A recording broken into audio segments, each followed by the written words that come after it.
on the rafter? Yeah. You don't live out there anymore. I moved. Oh, you live in Acton? Aguadulce. Yeah, I moved. Out in the Gore Hills. Oh, really? Yeah. How you like it?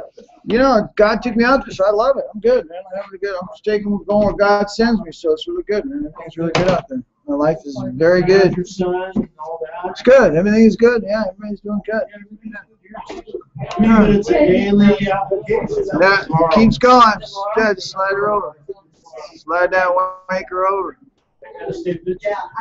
Yeah, all of us, man. That's what I tell you. It's all relative, man. When you stop wanting to have the good life, in order to have it, you got to grow. Anything that doesn't grow is dying, man. It's going the other way. All right, hello, everybody. My name is Casey here, and I am a recovering alcoholic. Please join me for any prayer. God. Let me accept the things I cannot change. Courage to change things I can. The wisdom to know the difference. I'm going to start my 12-step workshop. So for anybody and everybody who cannot have prayer to share, ask questions, and you are more than welcome to declare conditions. Go around the room and introduce yourself. I'm Klondike, I declare. I'm Laura. I'm Maria. I'm Howard. I'm Howard. Okay. I'm Shauna. Hi, Sean. I'm Frank. I'm Dan. I'm Hey, Bill. Jesse. Jess. Hey, Danny. All right, welcome. All right, Thought Life Connection. 12 steps of blueprint for a way of life for anybody and everybody. This is a fellowship of men and women who share their experience, strength, and hope with each other so that they may solve their common problems and help others to recover. The only requirement for membership is a desire to live the 12 steps and have a better life. There are no dues or fees. We're self-supported through our own contributions. This group is not allied with any sect, denomination, politics, organization, or institution. Does not wish to engage in any controversy, neither endorses nor opposes any causes. Our primary purpose is to carry the message of the 12 steps they have and use to hold to help others to achieve and understand the 12 steps as a way of life. Do we have any birthdays tonight? Okie dokie. Someone want to read the promises? Is there a birthday? Did I miss one? No, there's a cake back there though. Somebody wants to. Oh, thanks, Kathy. What is that? It looks kind of fruity. What is it? It's a red velvet cake.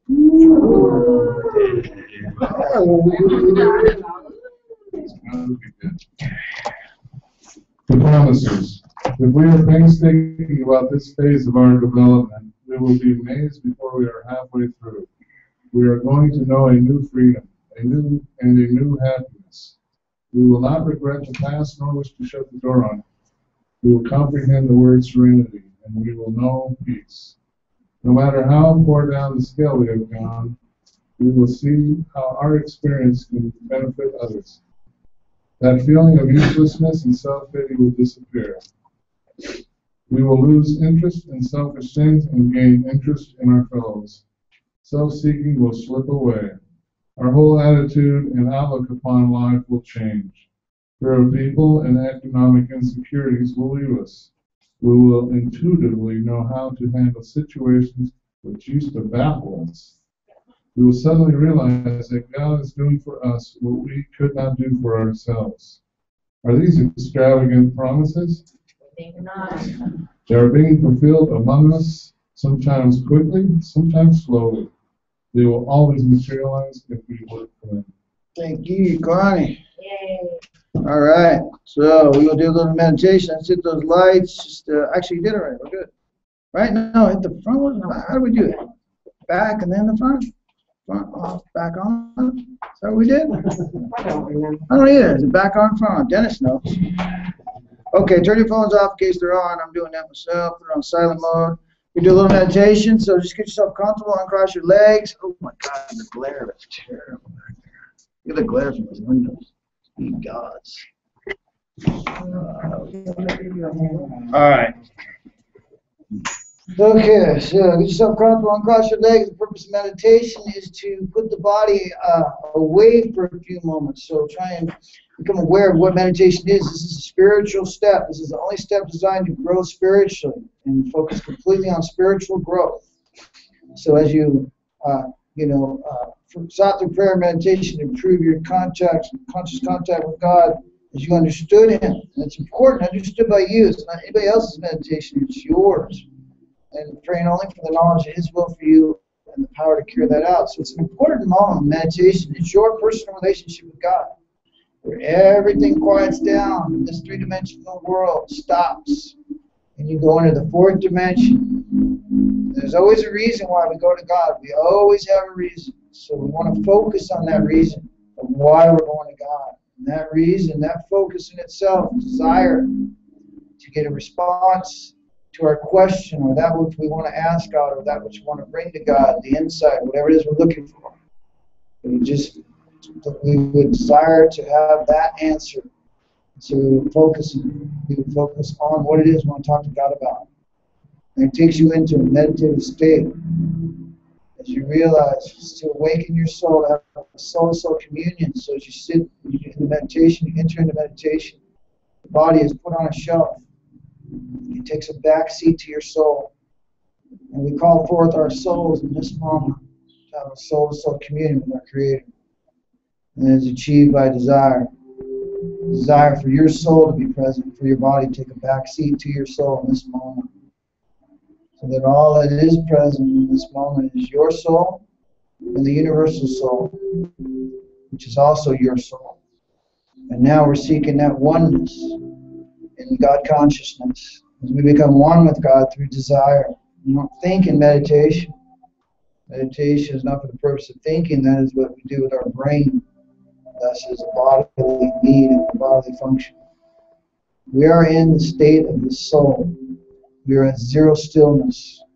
Before the thinking, we're at the point of imaginings, where everything begins, where idea begins, where concept begins, where silence before the sounds begins, and rest before the motion begins. So as you unwind your thinking, which is achieved all day long as you daydream. If you get into a daydream state, it's a state of completely unwinding your thinking. That's why your mind is full, not empty. So it's almost a meditation to relate to that daydream state of just letting your thinking unwind to a zero stillness, so that there is no more thinking. Just keep on releasing and unwinding your thoughts. To concentrate is to wind your thoughts up. To decentrate is to unwind your thoughts. Unwinding your thoughts is done by desire, not by thinking. So I desire to let my thoughts just flow. And unwind, not to concentrate. And I desire for that soul-to-soul communion. Through that desire, my mind goes quiet.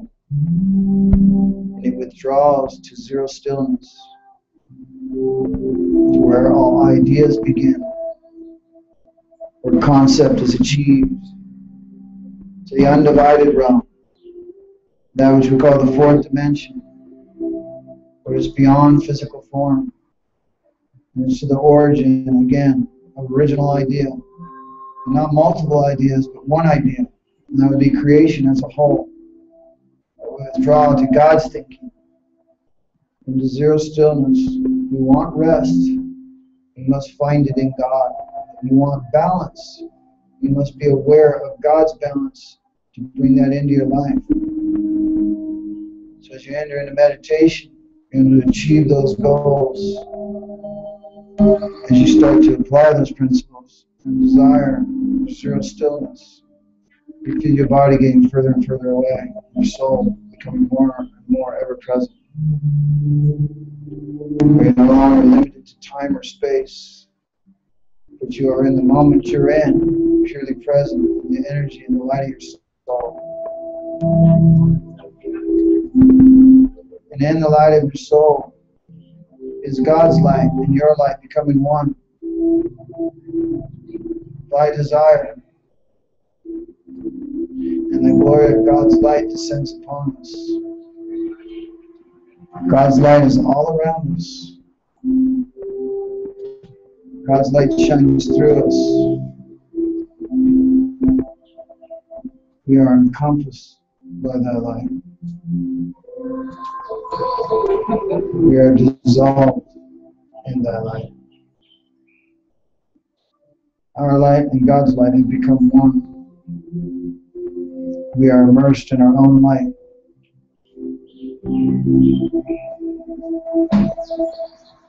We are immersed in our own light. The essence of those words. God's light and my light have become one by desire. And I am in God's light, knowing God's light. And here I say, be thou with me, that I would not ever be alone again.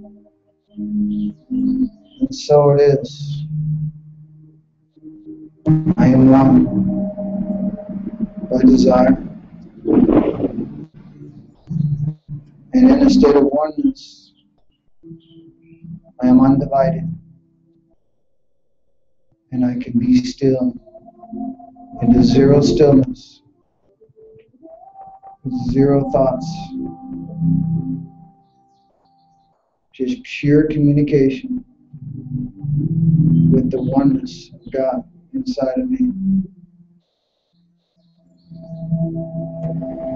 As I embark on that oneness and connect to that oneness, I begin to become aware of the ecstasy of God's thinking. And therefore, God's ecstasy becomes my ecstasy. Knowing that God's state of mind is a perpetual state of ecstasy, meaning exceedingly content and fulfilled. My light and God's light are one. God's ecstasy is my ecstasy in this moment by desire. And I embrace the ecstasy of God's light inside me. And we become into a state of ecstasy in this moment, free from the body, purely in the light of the soul. There are no physical needs, just the passion of the soul to want to create and to love. And when we desire to create and to love, we are in the state of ecstasy. So we remain here. The mal-patterned cells, thoughts that are within us, are all being reorganized and constructed in order with harmony and back into God's rhythm. As we open up to God's light and our light becoming one, our bodies are restored to a state of balance. And our minds are inspired by the grace of God's light centering us. And as we embrace God's light, we begin to feel the energy of love, and we're familiar with it. But love and passion are the keynotes to a good life. Learning to love myself and to love my life for exactly the way it is this moment. Knowing that freedom from fear is more important than freedom from want. And in meditation and in the fourth dimension, and when I am in the light, I'm free from fear.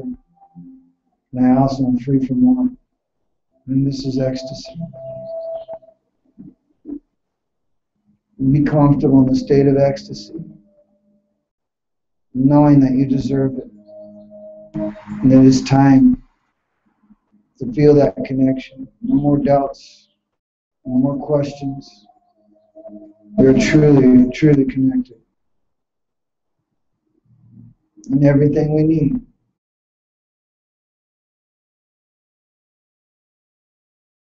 God within us. So the omniscient mind that omnipresent connects us to. And when those two components are combined, we are aware of omnipotence. Because we are aware of the God light within us. God's light is our light. And my light is God's light. They are one. And therefore God's presence becomes your presence in this moment. And God centers everything, is within all things, controlling them, outside all things, balancing them. God is light, and we are centered by light. And God is love, and we are centered by God's love. So we connect to that in this moment, knowing that we are centered by God and that God is love. And I can, in this moment, connect to the light of love within me. And I can project that light to this world. And I can live in the truth of that light. Seeing the world with my inner eyes. Hearing the music of the rhythms of the spheres with my inner ears. And I'm truly one with the light of God inside me. And I am in a state of ecstasy. Free from the body.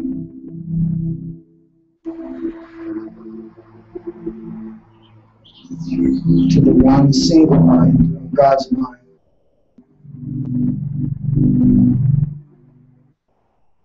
We are one.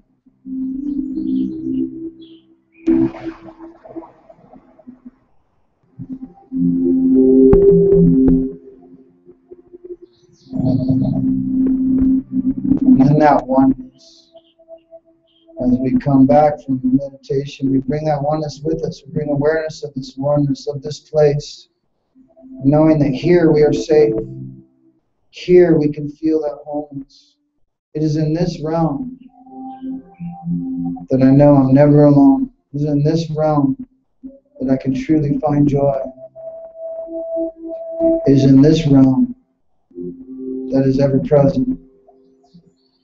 And the three-dimensional world is always transitioning. I love the beauty of transition and the transcendental joy of creation. But I'm never stuck in that three-dimensional world anymore. For I've become aware of the light within me. And God's light and my light have become one.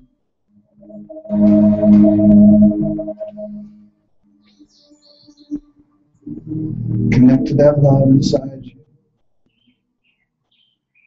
Project it to all those around you. And to all those that come to mind that are closest to you. It's timeless. It's instantaneous.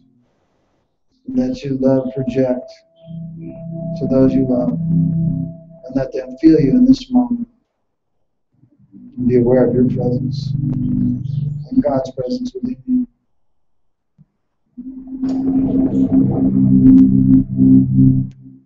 And feel the joy of that connection.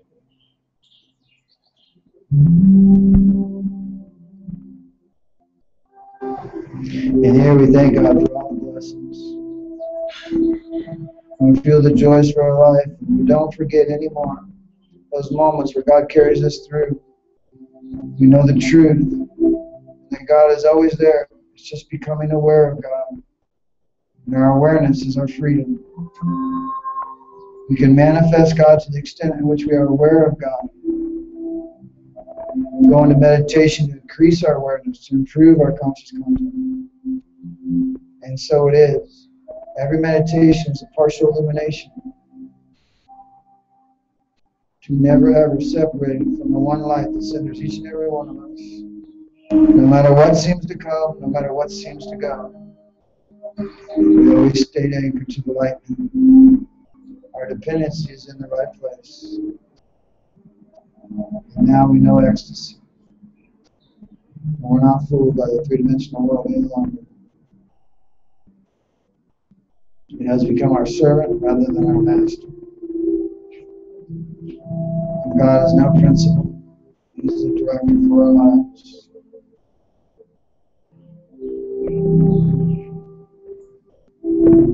Let the awareness of those truths be yours.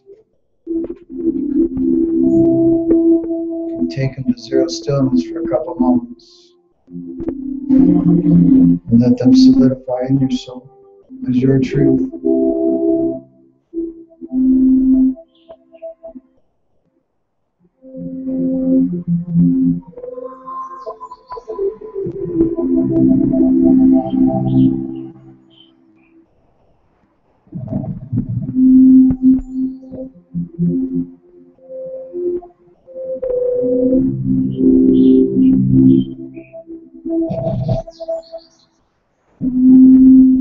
All right, come on back.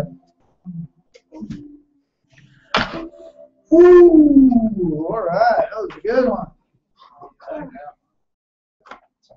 Alright, so notice yourself coming back, don't wear your body coming back, all that good stuff. Everybody back. Give yourself a minute to come back. Okay. Alright, so we are on step 2. You need a book, there's a round, there's 12 toes in the back on the side over there on the table, so you can grab some over there. If you need one, we're on step 2. I believe we're on page 34, 33 maybe? Yeah, no, 32. We are at first paragraph of 32. Did we read that last week or no? Yeah. We did read it? No, did put it in Doctor's Friends? I know we had read it, Dan, but I don't think we read it last week for in order. I think we were right here. We had gotten. Actually, you know what? You may be right. We read both of them, right? Didn't I have someone read the first one and the second one because they tied in, or no? Anyway, I don't know. Let's let. Who wants to read that first paragraph? Let's go ahead. Actually, you can read the last one on 31, the very last sentence, into the second paragraph on 32. Who would like to do that? Okay. This part of the workshop, anybody's welcome to read, anybody's welcome to share. We ask if you share, that you stay in the paragraph that we're in. We talk about the principles in that paragraph and how to apply these principles in our lives today, not yesterday. We do not want to hear an overview of what step 2 was to you when you first got sober. We're talking about application for today's life and how to apply these principles in our lives right now, in this day. Okay, go ahead, Dan. Now let's take the guy full of faith, but still reeking of alcohol. He believes he is devout. His religious observance is scrupulous. Be sure he still believes in God, but suspects that God doesn't believe in him. He takes pledges and more pledges. Following each, he not only drinks again, but acts worse than the last time. Valiantly, he tries to fight alcohol, imploring God's help, but the help doesn't come. What then can be the matter? To clergymen, doctors, friends, and families, an alcoholic who means well and tries hard is a heartbreaking riddle. To most AAs, he is not. There are too many of us who've been just like him and have found the riddle's answer. But this answer has to do with the quality of faith rather than its quantity. And this has been our blind spot. We suppose that we had humility when we really hadn't. We suppose we had been serious about religious practices when, upon honest appraisal, we found that we had only been superficial. Or, going to the other extreme, we had wallowed in emotionalism and had mistaken it for true religious feeling. Now, in both cases, we had been asking something for nothing. The fact was, we really hadn't cleansed house so that the grace of God could enter us and expel the obsession. In no deeper meaningful sense have we ever taken stock of ourselves, made amends to those we have harmed, or really given to any other human being without any demand for reward. We had not even prayed rightly. We had always said, "Grant me my wishes," instead of "Thy will be done." The love of God and man we understood not at all. Therefore, we remained self-deceiving and so incapable of receiving enough grace to restore us to sanity. Okay. You want to talk about that, Dan? What the principles are in there?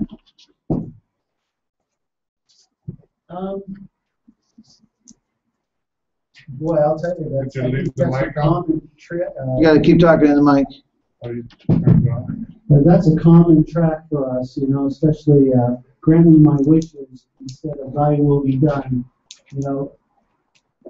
I think we commonly fall into the trap of trying to make God into a great, I've heard it said, a great vending machine. We just stick enough good wishes or thoughts and we'll get our, get our wishes, looking for the reward.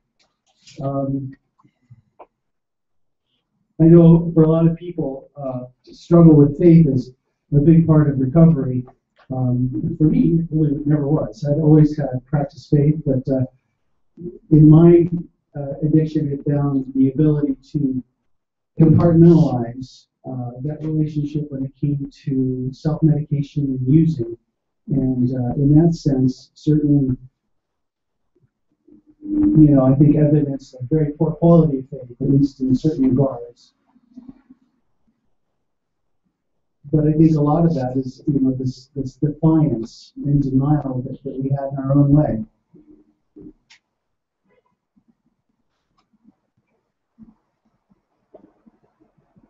And I think in the final sentence for me, restoring us to sanity in receiving enough grace has as much to do with step one, making step two capable. You can only do step two after you've done step one, and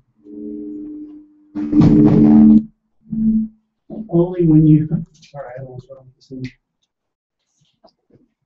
I think really begin to rely on God's will. Give up your ego, give up your defiance, give up your self-sufficiency. And when you find yourself able to do that, and you feel like you're losing something, you actually gain a lot more, I think, than you change. Okay. Somebody else? Yeah. All right.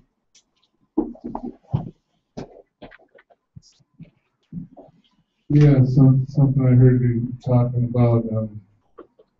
You came here and you had your God or whatever, or you felt comfortable in that space, which I thought I did too. But it sure was nice that I learned that I could really tear it down and rebuild it. And for me, mine was through religion that I've learned about, all that stuff. So it was good to tear it all down now and start from anew and learn to build a God of my own understanding instead of one that was, I don't want to say was shoved down my throat, but was placed down my throat a lot. Projected. But, and it was great because I mean, through that process, I was able to, in the religious part, I don't want to get into religion, but in my case, I go to church and stuff and that, and it helped build that up. It helped build my God at the church there, or whatever. I don't want to say the church, but, through what I've grown up and learned in the place that I still go to, it's turned it around completely, and it makes it a place that I don't feel so bad, as I did when I was younger. How'd that happen? Well, just because I built it, I had a part in my belief, instead of they telling me what to believe. Right on. And that's what I thought was so great about it. And restored to sanity, I did see through the more faith I had, the more belief I had in this whole process and in a God, But in the whole, everything I've learned through the 12 steps, the 12 and 12 and the big book and all the old drunks, and heroin addicts. And, sorry, I won't go down that road. But you learn a lot here. There's this. I couldn't believe how great it was. I couldn't learn that at church. I could not learn that at church. I just heard great people doing great things. When I came to the rooms and I heard myself, able to change. I would see it through other people. That's how I came to believe. Was I saw some pretty screwed up people here, and I kept going in and out for just years. And I saw this one guy, and he was just like totally different. So I go, I have faith now. I'm gonna try this out. This is gonna, this looks like it could work. And that was it. Took those baby steps. And voila, I'm a spiritual guru right now. Just kidding. I just shot it totally down right there. But no, I feel a lot better about my God.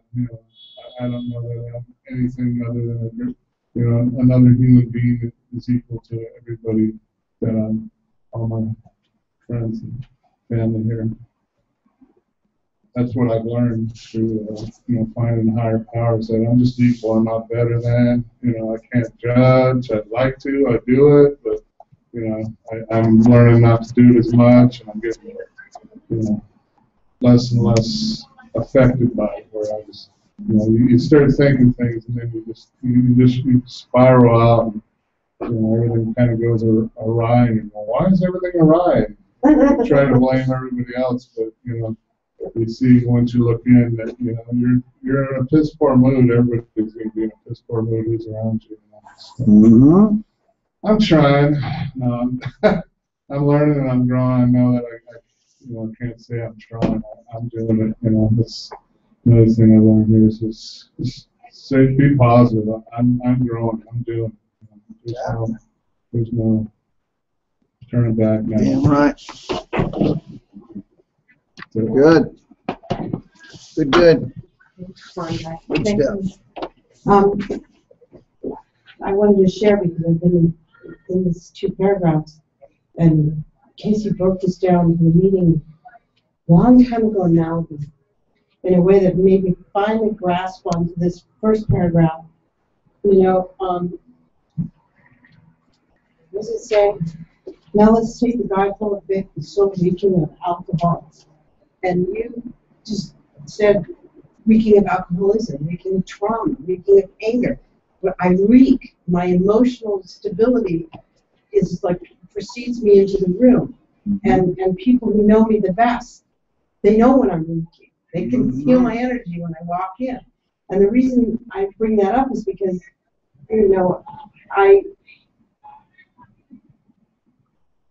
my brother is in recovery, and we ended up, he probed me instinctually, pretty good.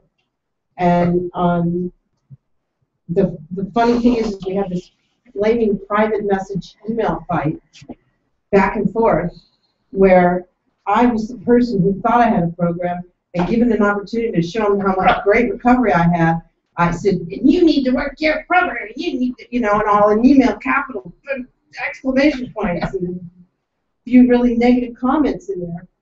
And it's funny because, we talk about a lot of it, and we talk about, personal relationships, and I really was reeking of trauma. I got probed, and it all went out the window, and I thought I had recovery, and I thought I had, all of these things that they talk about here, and I had nothing. And it was just right in that instant, I was like, it was on, you're wrong, and really all it was is that he brought up something that happened years ago, many years ago, and it took me right back to it, and there wasn't any pause, I didn't call anybody, I was like, that was it. So and I was, as he was reading it, I was like, ooh, there I am, reeking and thinking that I've got some kind of program and really demonstrating, that I have a day again, and it doesn't have anything to do with drinking, it just has to do with, sanity. Yeah, soundness in mind. So. Speaking of which, read the next paragraph. Let's find out what sanity is. Okay. What's sanity defined as? Few indeed are the practicing alcoholics like me who have any idea how irrational they are, or seeing their irrationality can bear to face it. I will be willing to term myself problem drinker, but I cannot endure the suggestion that I am in fact mentally ill. I am embedded in this blindness by a world which does not understand the difference between sane drinking and alcoholism. Sanity is defined as soundness of mind, yet no alcoholic, like me, soberly analyzing my destructive behavior, whether the destruction fell on the dining room furniture or my own moral fiber, which it sure did, can claim soundness of mind for myself. More. Therefore, step 2 is a rallying point for me. Whether agnostic, atheist, or former believer, I can stand together with others on this step. True humility and an open mind can lead me to faith. And every AA meeting is an assurance that God will restore me to sanity if I recognize it. You want to share on that? I'm a little emotional. All right. So want to share on that? I got the point, which is why. Yeah, good.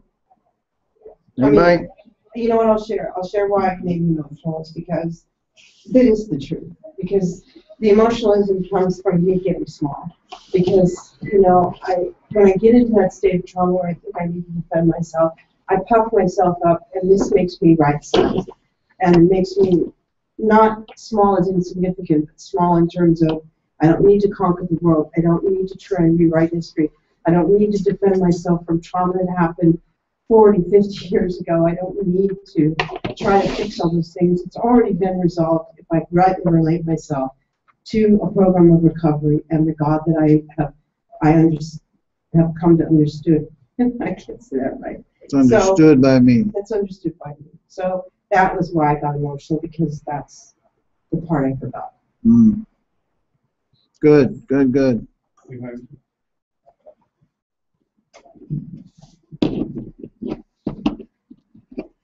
You know, we talk about our recovery being a lifetime process, and there's no doubt that is, because, you know, the sanity and the recovery are a constant adherence to having learned and taken the 12 steps in the direction, the lessons from that, as a measure or a guidepost or a pathway, if you will, in the right action and right thinking for ourselves. In effect, template for sanity. You know, when we see ourselves careening out of bounds, we check ourselves with our 12 steps. You know, the second step here, relying on God.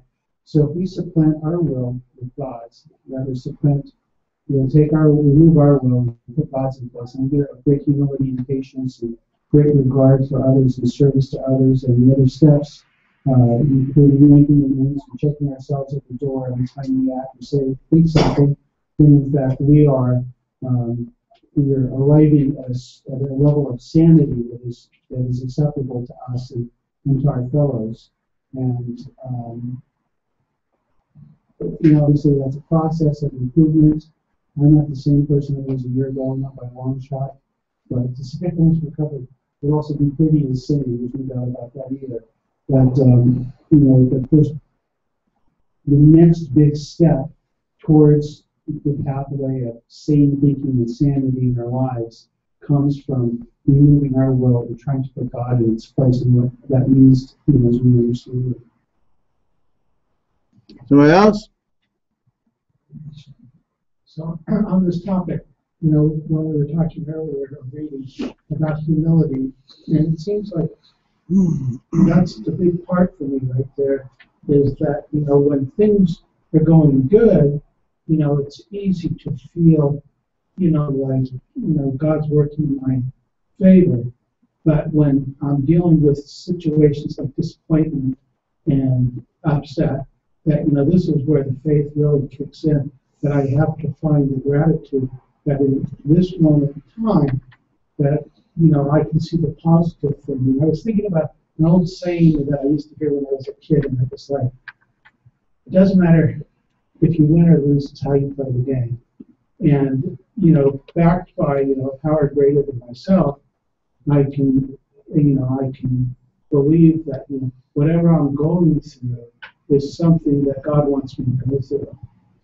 And that I have to be comfortable. I have to find a way to see the positive and the peace in that, and to be able to grow from that experience instead of being treated it. Very good. Anybody else?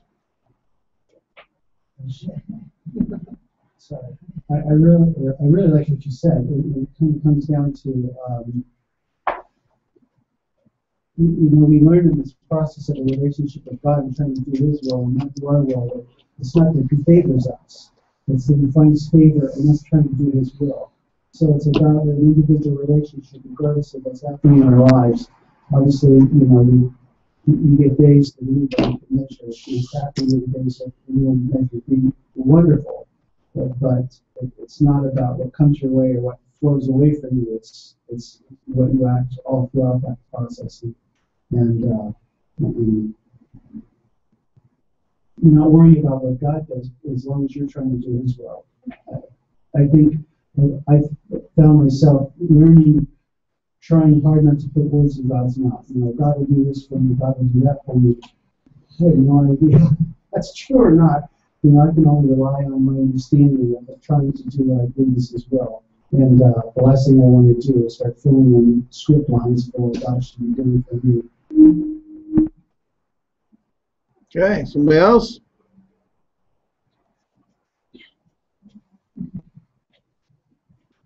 Frank, do you want to say something? No, I'm good. Okay. So, the thing we want to look at is like, Laurel really hit a good nail on the head there about this whole, the guy who's devout, his religious observance is scrupulous, he still believes in God, but suspect God doesn't believe in him. Suspect God doesn't believe in him. And valiantly he tries to fight alcohol, imploring God's help, and the help doesn't come. What can be the matter? And that's where it's a quality of faith, not the quantity anymore. And it's not about emotionalism, trying to get something out of things in life that aren't there to be gotten more than, oh my God, I'm going to get this new job, and then I'm going to buy a house, and I'm going to buy another car, and then I'm going to go on vacation, and I'm going to get this. And that's not emotionalism. And we feed into something, you just started working.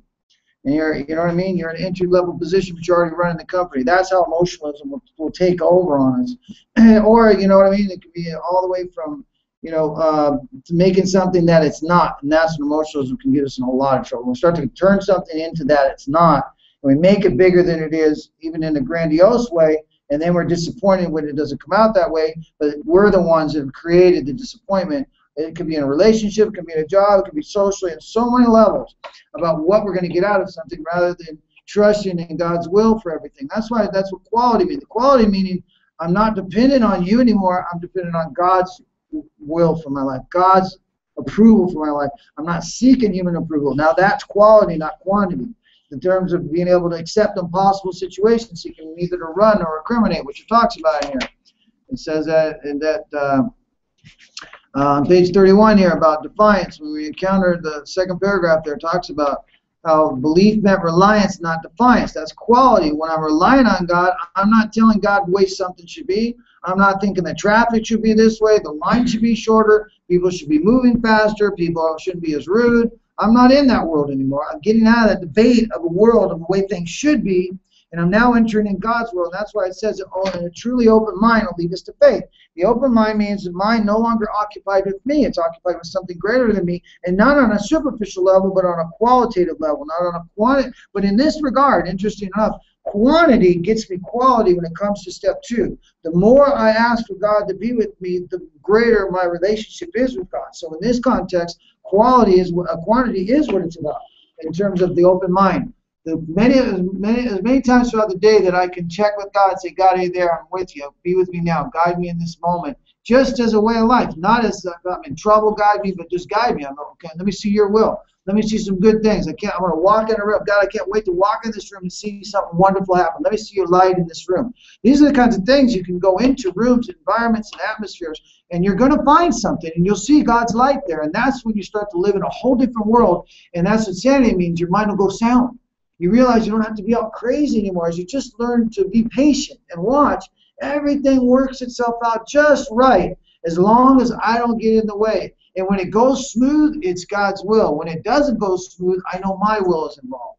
And that's how I've learned to realize what the difference between my will and God's will is that God's will always feels good and my will doesn't. It's as clear as that. It's a stark difference between the two. There's no gray area between my will and God's will. And the same thing in step 2. I'm realizing this is all about, remember, 1 pushes you into 2. 2 does not need step 1 anymore. 1, when it's in application, when it is understood for what it is, throws you into 2. Dash, my life is unmanageable. I learned in step 1, my life is not about the external life. Of course that's unmanageable. I don't know how to drive in traffic. I don't know how to wait in lines at the store. I don't know how to be patient with people that are impatient. I don't know how to be kind to rude people. I don't know how to be nice to unnice people. Those things that, you know what I mean? If you're nice, I'll be nice. But if you're mean, don't expect me to be nice. Then I have a right to be mean, right? And that's not the world I live in anymore. See, because that's that debating mind. You were mean, so I can be mean. I did that because you did this. That's the debate. But what if you didn't do that, but my mind told you to do that, and then I still did that? I acted wrong because of what you did, but you didn't do what I thought you did. My mind just told me you did. How many times has that happened in my life? My mind has told me what you're doing, and the reality of it is you weren't doing that. And I just sloughed off, well, okay, this time you weren't. So all that negative emotion, all that drama, all that stuff I create, just forget about it. Because, okay, it wasn't, then you weren't doing that. Okay, fine, I'm glad to hear that. And all the damage I create, I'm not accountable for. I think I can just do it again and again and again. And again, you'll prove to me that nothing's wrong, then I'll say, oh, okay, fine, but I've just created more damage and more damage. Words are like bullets. You can't take them back. When you create that damage, that cold shoulder, that attitude, that shutdown, you're the one that pays the price, but everybody around you pays the price too, because your relationships, you've signed up for them, and you got into a relationship. You didn't say, hey, listen, just so you know, as you get in this relationship with me, I'm going to be flip-flopping all over the place. So I'm going to hurt you quite often. I'm going to probably, do things that you don't like on a consistent basis, and I'm going to expect you to forget all those things. Are you in for that? I don't think you can get many people to sign up for it. That's right. We talk about in our relationship how we bring representatives at first, right? We bring the person we think that person wants us to be rather than who we are. And in doing that, obviously, eventually what comes out is we get uncomfortable because we're misrepresenting ourselves. That's why cleaning house and trusting in God lets you know you can get well regardless of anyone or anything provided. You clean house and trust in God. And the cleaning house means no more lies. You don't need to misrepresent. See, soundness of mind means I don't need to tell you something different than what it is. I don't need to get emotional about the fish being bigger than it was, right? I want quality. The quality is this fish was this big, but the experience I had was phenomenal, as opposed to the fish was this big, and then me trying to remember, what did I tell him, this big, or did I tell him this big? I forgot, it was this big or that big. You know, last time you told me it was this big, now you say it's this big. Which one is it? Oh, it's around there, you know what I mean? But what you're really saying is, now I know you're not, there's no continuity in your stories. People want consistency, continuity. When you say something, it needs to repeat itself over and over again. Then it represents itself as a truth. But if you say something that you're doing or done or gone, and then the next week you're saying the same thing, but it's a different story, you don't know, but everybody else around you knows you're telling a different story because they remember. And we think they don't, or we think, oh, I just told them something different. Oh, well, we'll just sweep that under the carpet too. The carpet of purposeful forgetting, which is something that we don't want to use, that purposeful forgetter, because it's another way of saying shutting down. Because if I can forget how much harm I've done you, then I can hurt you, consciously hurt you, and act like I didn't mean to do it, or I was in a bad place, sorry. And I could just purposely forget what I did, justified by I was in a bad place, I was stressed out over here, or you were rude to me last week, that's why I did that to you. And I rationalize all these things for inappropriate behaviors that cannot be rationalized. What if it was never appropriate to be inappropriate no matter what anybody did? And isn't that the truth? Isn't that really the truth? It's never appropriate to be inappropriate for what somebody else does. But how often in relationships do we do that? And this is where step 2 is coming in. That's quantity, not quality. The quality is about the genuineness of the quality, meaning that I can stay calm in impossible situations, seeking me around or incriminate. Sometimes, being delayed by someone or being around an impatient person or a rude person can be the most trying thing in the world because you're already pissed. You see, that's what I mean. You don't got to piss me off. I'm already pissed. You just got to say the wrong thing, and then I show you how messed up I am inside. See, you're going to meet people like that. You're going to say something like, wow, did they go off kilter? And you can really realize, oh, you didn't piss them off. They were already pissed. You just got in their way in a moment, and then they put all their pissedness on you. And you're thinking, man, what an erratic, dysfunctional, inappropriate, terrible human being, when in reality you do the same thing. And then we do the same thing because we're living in a state of anger, because we live in a mind that's telling us what's wrong all the time. And in step 2 is saying we need to find what's right. You need to come to believe in a power greater than yourself that can restore your sanity. Soundness of mind is not about what's wrong, but it's going to be about what's right. Soundness of mind isn't about talking so much as maybe it's about listening now. Soundness of mind isn't about going so fast, but slowing down and enjoying the ride. Soundness of mind is not about where I'm going, but how about where I'm at. That's far more soundness to pay attention and focus on being healthy where I'm at rather than where I'm going. You see, because if I am able to achieve the healthiness where I'm at and that relationship where I'm at, then it's going to take me where I'm going. I don't got to worry about where I'm going in God's world, because when I get to that next moment, God will be there. If I'm with God wherever I go, and in fact, that's what step 2 is about. This relationship, like Klondike's talking about, is really beautiful what he said. He said he came with a preconceived idea of what God was by somebody else projecting it to him. It wasn't punishment, it's just the way it got absorbed.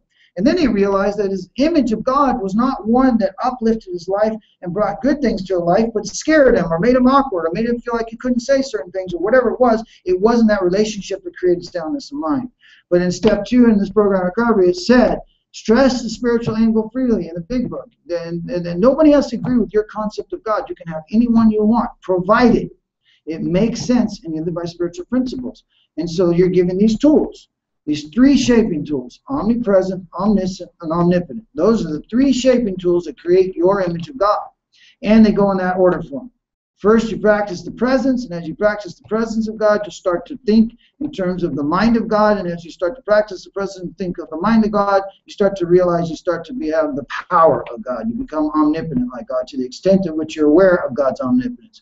You are practicing the presence of God to the extent in which you are aware of God's presence in the moment that you're in, and you know God's mind to the extent in which you are aware of God's mind in the moment you're in. Get it? In meditation, there's nothing but you and God. So you have those concentrated moments which are designed to take you throughout the day. That's why meditation is far more important in the morning than it is in the afternoon or evening. Before you get your day started, then you're going to pull from that energy all day long, that quietness. You go into stillness, go into that zero stillness. Now, once you touch zero stillness, you come out of meditation as you're walking throughout the day, you get caught up in traffic, and you remember zero stillness, and you go back. You go back to that quiet place, and everything shuts down because you've learned to do that by releasing all your thoughts. And now you can do it instantly in the moment you're in, wherever you're at. That's what meditation does. It transports there. And you get to meditation by relationship that you build in step 2. And then 2 takes you into 3. You haven't even named this power yet.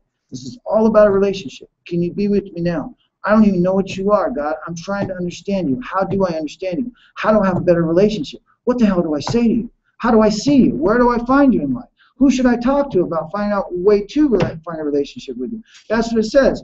It says here in step 2, it says that, that the basic principle of all scientific progress is to search and research again and again, always with the open mind. And that's what you do with God. If you want to know how to come to believe in a power greater than yourself, you search and you research again and again, always with the open mind. You go to search and research is to ask, is to read spiritual books, is to ask other people, how do you talk to God? Now I'm searching. And I'm researching. Well, you do this, you say that. Okay, I'll take a little bit of that, take a little bit of this, and search and research. Always again and again with the open mind, meaning I'm not judging it, I'm receiving it. As a matter of fact, I believe God is leading me to you to ask you if I feel so compelled, how do you talk to God? God has told me, Casey, ask him how he talks to God, and I'll talk through him to you on how to get closer to me. Always, you will get what you are looking for. Every desire is immediately fulfilled. This is the rare thing that human beings don't understand. And that's what the secret is all about. You keep saying you're broke, you're broke, you're broke. All the insurance here, all the consciousness here and all the universal consciousness here is you're broke. Fulfilling that command. You're broke, you're broke. Okay, you're broke, you're broke, you're broke. Instead of I'm getting better, wealth is coming my way, money's starting to come into my life. That affirmative, same thing with this program recovery. You can't sit here and say, oh man, I'm terrible at coming to believe in a power greater than myself. It's the same thing the word it is saying, I am learning every moment to better come to believe in a power greater than myself than it is to say, I'm terrible at coming to believe in a power greater than myself. And you say the same damn thing, which one's going to fill you up, which one's going to leave you empty? And you know what the answer is. That's why it's always an affirmative. Vocabulary is so important. Jess and I were talking about that earlier today. The vocabulary to yourself and even the accolades you get for your life and the accomplishments you make. You always say, by the grace of God, I was able to do this today. By the grace of God, I was uptight. I asked God to be with me. My mind went quiet. Not I'm getting better at finding out when my mind goes in the gutter and then I quiet it down right away. That's only I. Even though you're talking about God in a program of recovery that's telling you how to do that, you're not. Your vocabulary to your own self tells you exactly what's going on the deepest level. So I'm learning quantity-wise, it's good to affirm that God's always there. Quantity-wise, I couldn't check in with God enough. They're saying step 2. That's the quality of the step. It seems like it's quantity, but it is quality. The more I check with God, the closer I am with God. So the more I do this, the more I am feeling soundness of mind, and the more I'm ready to make a decision to turn my will and my life and name God by name now. Understood, like Gondike said, by me, not my church, not you, but by me, by the tools that I've used to shape that image. And I practice the present. Go to the beach and say God is ugly. Go look at the ocean and feel a sense of omnipotence in that ocean and say God is sure ugly. Go to the mountains, look at a mountaintop. Look down into the valley and see the horizon off into the sunset and say that is ugly. Or would you say that's the presence of God? That I can actually go to the forest, go to nature, and watch things happen in nature, and you feel the presence of God. That's what you're tapping into, the omnipresence. So the reality of it is, you're in a room right now, so you need to be able to tap into it here. You should be able to go to the forest in your mind, just like you would go to the forest in person. As we're beginning, we do need to go to the forest. We do need to go to the beach because we need these stimulations to really feel and practice that presence. But after you tap into those things, they're recorded in you now, and you can be at the beach right here. I can be anywhere I want in my mind. I need not be on this earth ever again, and it takes very few seconds for me to get there. Out of practice. Out of the practice, I can get to zero stillness instantly, anytime I want. And it's a hell of a place to go, trust me. Just to get quiet for that brief second. Just for that timeless moment where nothing's there. And you realize you're at the beginning. You're at the beginning of it all. When nothing's there, that means everything's there. See, everything comes from what we would seem as nothing. And there is no separation in that one idea that we call creation. We think there's so much separation because there's infinite parts around us. But the one idea of creation is as a whole to express one thing, and that's the loving, creative desire of passion. Passion to love, the passion to give.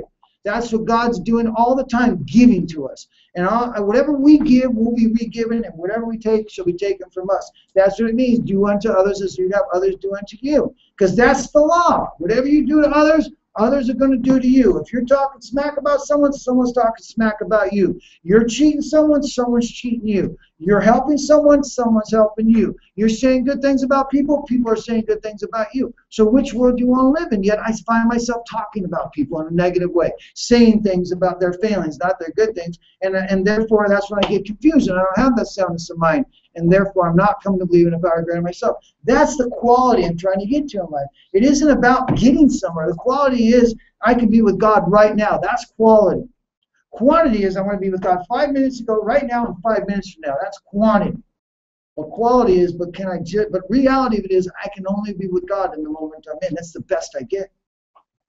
Because I have to lose myself to find myself. It's in dying that I'm reborn, and that happens every moment. I got to remember that. The surrender is a continuous state. It's not a one-time shot. It's a continuous state. That's what humility is. When it says true humility and an open mind leads to faith, and that every AA meeting is the assurance that God will restore us to sanity if we rightly relate ourselves to Him. And that's the condition. Are you in this night you're rightly relating yourself to your God in this room right now? Because if you are, then you're getting filled up. Then you're in that inspiration. You're in that light. But if you're relating yourself to yourself, and your sense thinking, then you're sitting here worried about problems. Wondering what you're going to do after this. Maybe you're thinking about the trouble that's going on or some stress in your life, because that's what the body do. It commands you to fulfill it. And see that when you bypass that body, you go to the soul, then what's commanding you now is your inner voice and that light inside you that is God inside of us. And that's why step 2 is trying to teach me I can no longer live in that physical world. And on 29 it says, as material success founded on no more than these ordinary attributes that come to us, I felt I was winning in the game of life. This was exhilarating. But then it goes on to tell me that but when my scorecard read 0, I was going to be out of the game forever. The scorecard meaning my inner life. I got the car, I got the job, I got the people, I got all this stuff, but I'm not happy. That's my scorecard reading 0. I'm drinking booze, doing crack, heroin, whatever the hell is you're doing, it stops working. That's your scorecard reading 0. You see, and that's those moments where you can change when your scorecard reads 0. If you got something on your scorecard, you're not going to change. And that's what I have to realize. Surrender only comes in little windows. You want to capitalize on it. Don't take it for granted when you have a moment and you're willing to make a change, because when's the next time you think it's going to come by where you're really, really, truly willing to change? And then we all know that that moment of change is very rare, and we usually have to be beaten down very bad circumstantially to actually reach for that moment of change. So again, I'm starting to now realize I don't have to do that anymore. Humility says I can surrender at any time. I can recognize at any time of myself I'm nothing. The Father doeth the works. I don't have to have pain to do that. I don't have to have a wall hit me. I can do it right now as a way of life. I can do it while things are good, so I'm practicing at doing it when things are bad. You see, it's not so much about quantity is to do it when things are good or things are bad. Quality is to do it when things are good and bad. You get it? Because when things are bad, quantity means I'm going to do it a lot, and then I'll get a lot more out of it, get God back quicker. But if I'm doing it in both arenas where things are good or things are bad, that's quality, and it's now going to work in both areas of life. Things are good, I'm with God. Things are bad, I'm still with God, because I've learned to practice both. Not waiting until things are bad before I practice for God. I'm sure you guys reach out to God all the time when things are good. But most people wait till things are bad and they say, God help me. And that's what this habit's trying to break. And that's what this step is all about. These are the blocks that keep you from sticking with God and just asking that God help you like a bush league pitcher. And those blocks are defiance, self-sufficiency, indifference, and prejudice. These are the blocks that come on. This last one is all about emotionalism versus true devout efforts on your life. It's about quality versus quantity. Okay? Anybody else want to share on that? I'll share on that. Okay, good.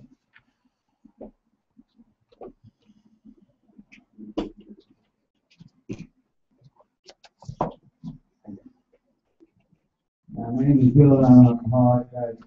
I was thinking about what was being said about how to be patient when somebody is impatient, and how to be nice when somebody is not being nice. Because I think I follow I'll be nice to you, you'll be nice to me. And this weekend I had a situation where I had to actually practice the reverse. For some reason on Father's Day, well, this is probably a good reason, but on Father's Day, my wife made herself very distant from me. She was upset about something. And of course, I thought it was completely rude and unwarranted. And I would have tried to retaliate in some way, get back at. And today, my wife has a meeting that she likes me to attend, and I don't care to attend it. And then when she asks me, she gives me a heads up about, well, today's meeting, even though I know it's a meeting, so tell me so I won't have an excuse not to go. Let's say she didn't tell me, and I realized that she was still in this I'm angry at you most. So I thought, well, I can go work out or I can go to the meeting. And if I go to the meeting, I'll be showing that I'm not mad. I'm not upset. Even though I wasn't really convinced of it, I think I realized that was the God in me pushing me in that direction. And so I went to the meeting, and we all smiled all around. So maybe that was the way to go.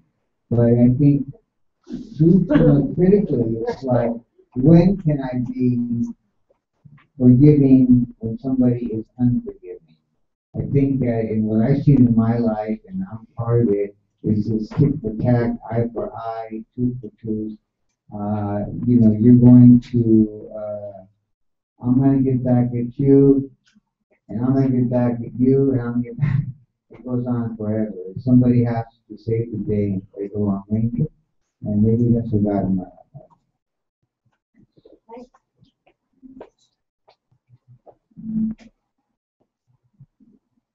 I think that's a great point. The only thing I would dovetail on that from my perspective, for me, is when I go through and learn these things and I hear the wisdom coming from you, and I try to learn that,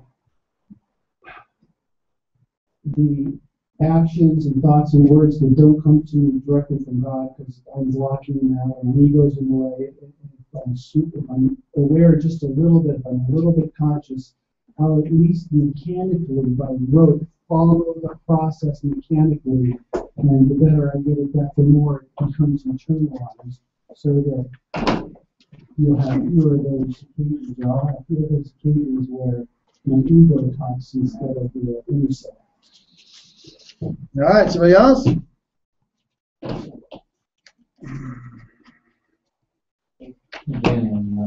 Hey, Danny?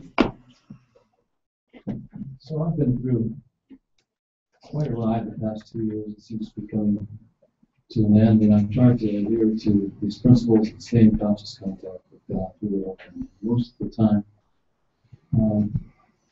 been successful in the times that were hard and times that were good. And I had an experience on Sunday.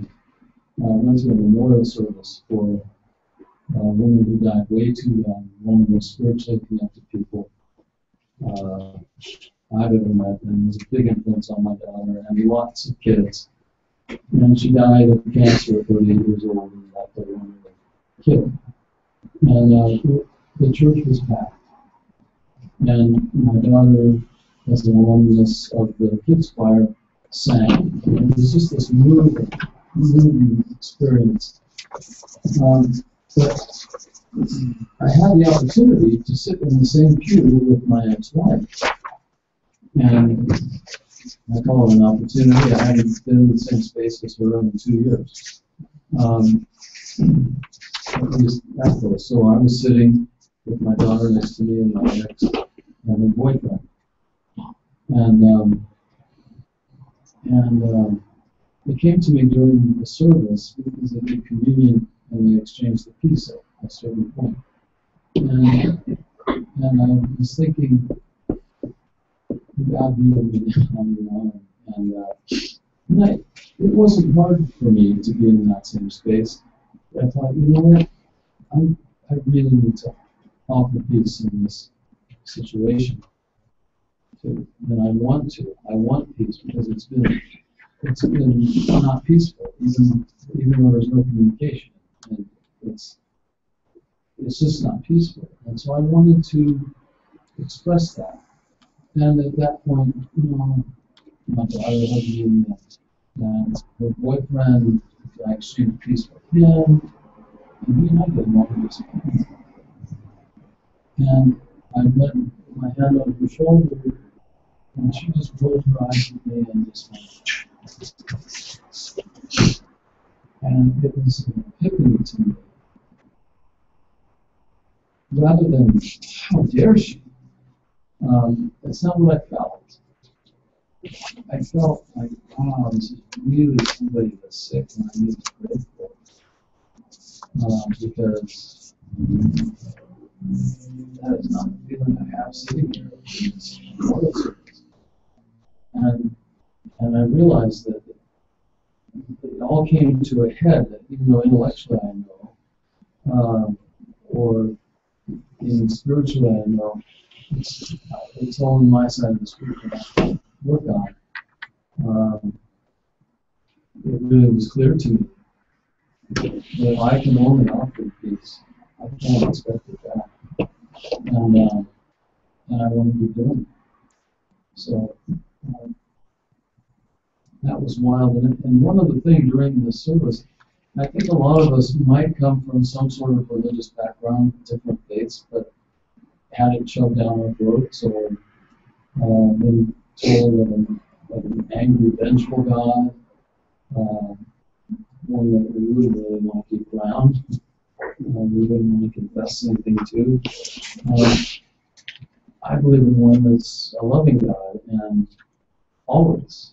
And it was said during the service, because there were a lot of people there that weren't of the same faith. This woman went to Juilliard and was an actress, and so had many different people that had different faiths. And I said, you know, everyone's welcome to take communion, and don't worry about all that dogma stuff, because God's got that all figured out.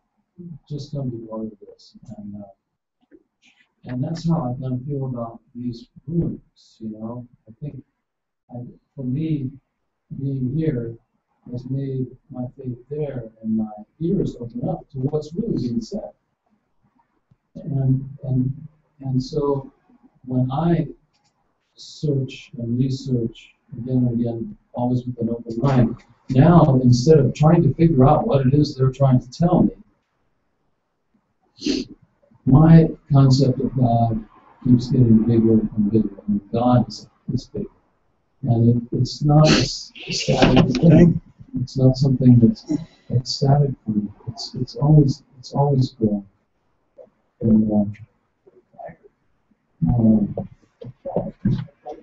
And that's what's different now. Even though I went to church all my life, except for college. But now I like it, and it's just it's because of being here with that open mind that's really helped. Okay, somebody else? I just wanted to share an experience that I had that I also was reminded of when you were talking about God and seeking God when things are good. But one of the things that has come from this message in the way that you taught it to me is that when I am driving and I'm in traffic or whatever, and I happen to look up and notice the vista or anything that's beautiful, I immediately attribute that to God. It's just that is something that is patterned in me now.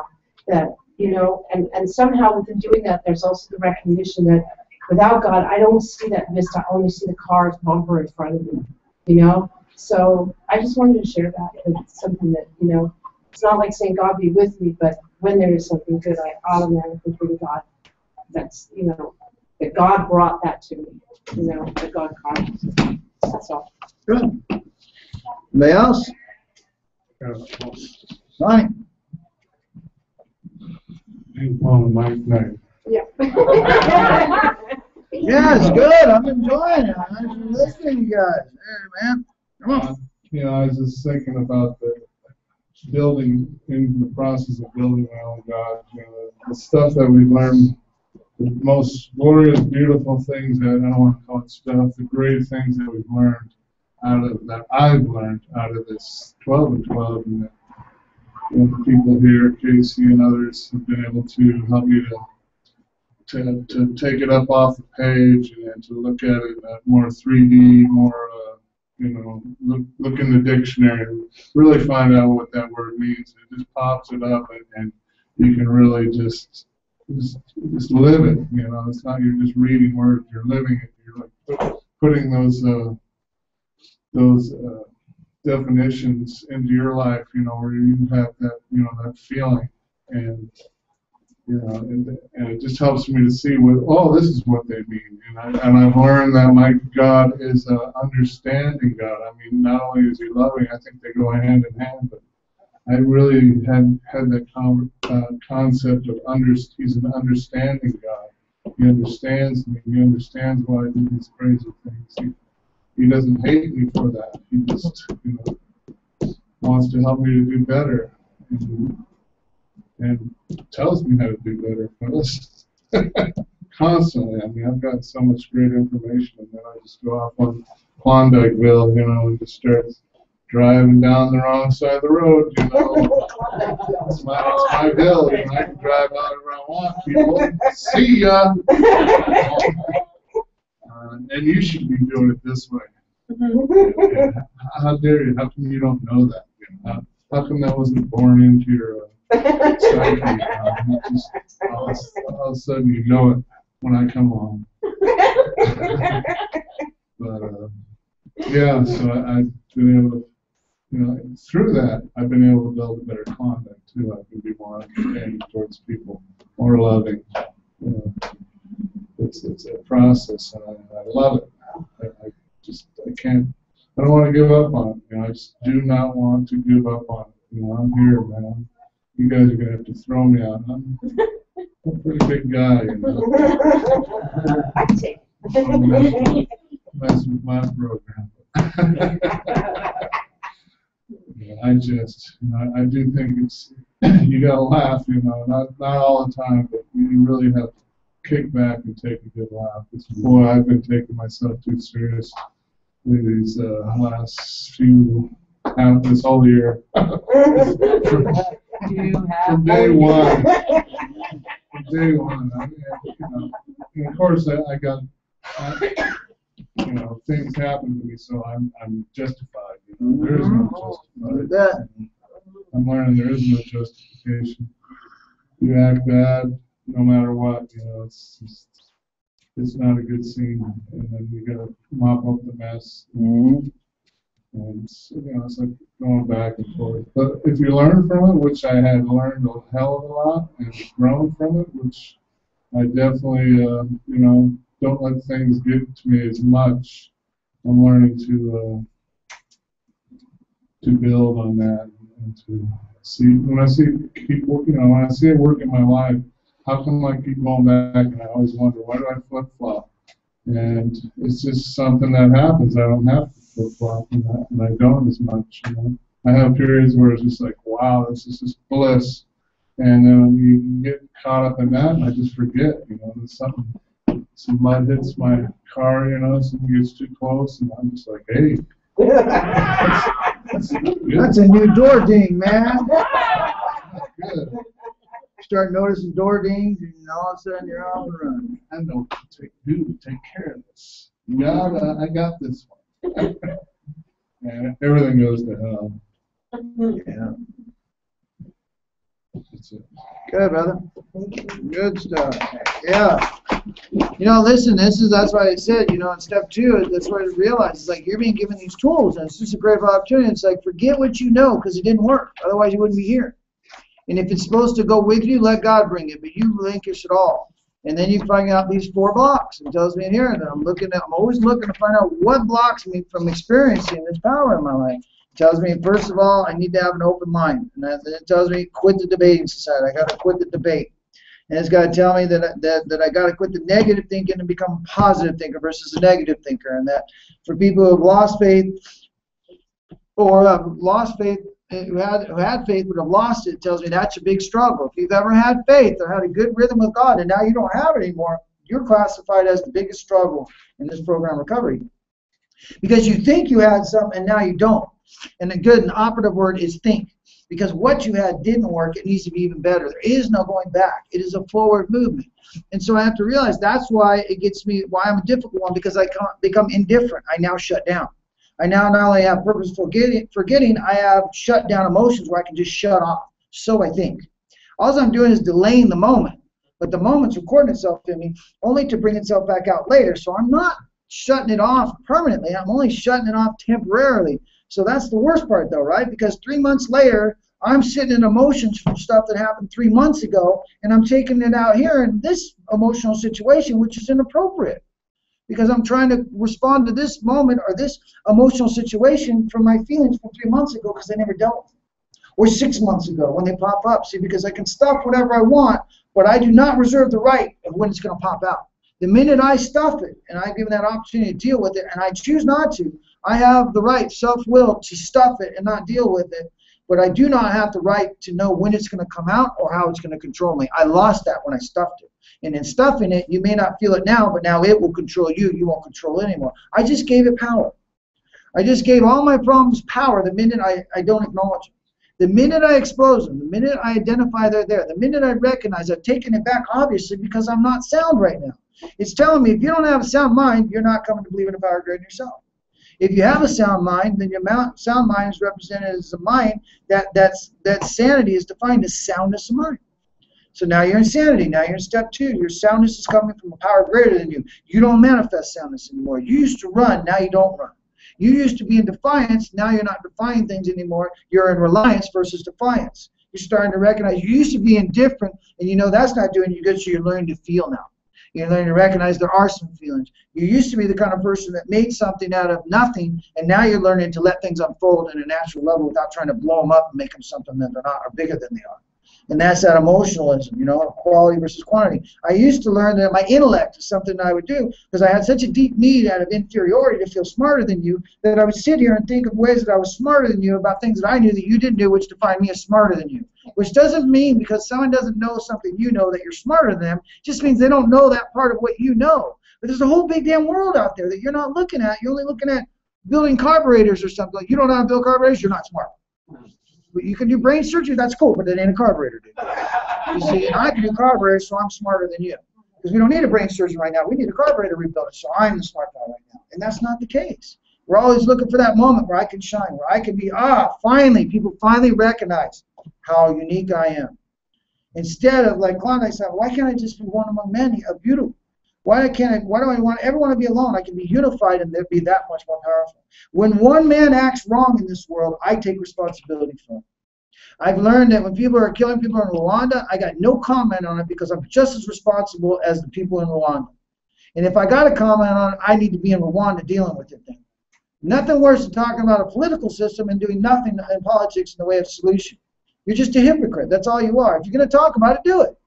Otherwise, quit talking about it, because there's many things you could talk about that you can do something about, rather than talking about something you can't do something about. But that's that mind. That's that mind that's always trying to act like it knows better. It's worldly. I got politics right here. I understand world issues. And I don't, because I'm not there. I have a biased view because my information is filtered from CBS News, who selects what they want to say and don't want to say. And they're only selling commercials anyway. It's all construed. It's all a mess if I say it's a mess. But in God's world, see, it's not a mess anymore. I'm coming to believe in a power greater than myself can restore me to sanity right now. And that means that I got to be with that power right now. That's the thing I'm learning. There is no disconnect. There is no separation.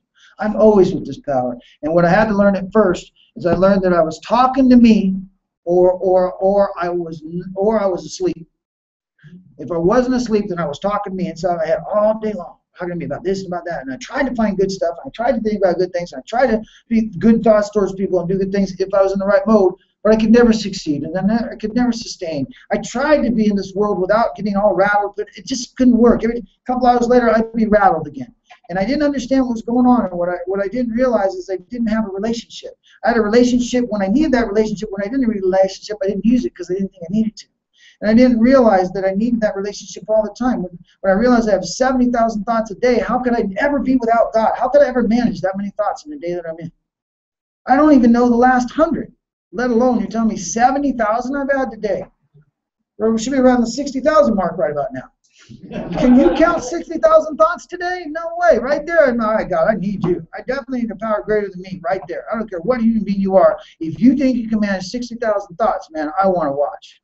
I'll wager whatever I got to make sure that it won't happen. And so as I'm realizing these kinds of things, it's helping me to recognize as I walk through step 2, these processes I go through, it's telling me defiance is an outstanding characteristic of a dysfunctional person or an alcoholic. Defiance. So when I find defiant people, I don't want to interact with them anymore because I know what's coming. It's a fight.